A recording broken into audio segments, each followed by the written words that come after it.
বিসমিল্লাহির রহমানির রহিম। উত্তরবঙ্গের নাটোর জেলার বড়াইগ্রাম উপজেলার গোপালপুর ইউনিয়নে এখানে একটি মসজিদ, স্থানীয় মানুষদের একেবারে প্রত্যন্ত অঞ্চল, গোপালপুর ইউনিয়নের গড়মাটি গ্রামের এই অঞ্চলটির মানুষের নামাজের জন্য এখানে একটা বৃহৎ কমিউনিটির মানুষ এই মসজিদটিতে নামাজ আদায় করে। তো এখানে যেটা হয়েছে, অজুখানা নেই তাদের, একেবারে নরভরে নষ্ট টাইপের একটা টিউবওয়েল আছে, যেটা দিয়ে আসলে এই টিউবওয়েল চেপে একজন একজন করে পানি নিয়ে অজু করতে এটা খুবই সমস্যা হয়। যার কারণে কিন্তু ওয়াক্তের নামাজের সময় মানুষকে দীর্ঘ সময় প্রতীক্ষা করতে হয় একজন একজন করে চেপে চেপে পানি নিতে। তো এখানের জন্য আমরা একটি অজুখানার চেষ্টা করছি ইনশাল্লাহ।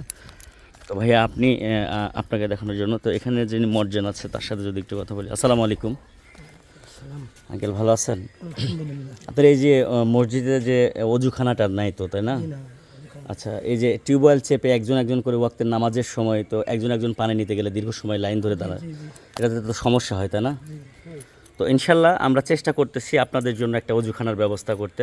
আল্লাহ যদি ইচ্ছা হয় তাহলে ইনশাল্লাহ আপনাদের জন্য। এবং এই মসজিদের কিন্তু আরও একটু জরুরতের যে বিষয়গুলো রয়েছে, মসজিদটা কিন্তু টিনের চালা এবং টিনের বেড়া, যার কারণে কিন্তু মসজিদটিতে যথেষ্ট রোদের সময় এই তাপে প্রচণ্ড তাপমাত্রায় কিন্তু মানুষের এখানে আসলে নামাজ আদায় করতে মুসল্লিদের প্রচণ্ড কষ্ট হয়। আমরা যদি একটু তালাইয়ের ব্যবস্থা করতে পারি, এই যে টিনের নিচে যদি একটু আমরা বাঁশের চাটাই দিয়ে, যেটাকে তালাই বলে, সেই চাটাই দিয়ে তালাই দিতে পারি, তাহলে হয়তো একটু ঠান্ডা হবে, এই মসজিদের মানুষগুলো একটু স্বস্তিতে নামাজ আদায় করতে পারবে ইনশাল্লাহ।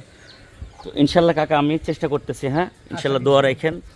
আমরা চেষ্টা করতেছি এখানে একটি অজুখানা এবং এই মসজিদের এই আপনাদের তাপ নিয়ন্ত্রণের জন্য একটা তালাইয়ের ব্যবস্থা করার জন্য দোয়া রাখেন। ফি আমানিল্লাহ।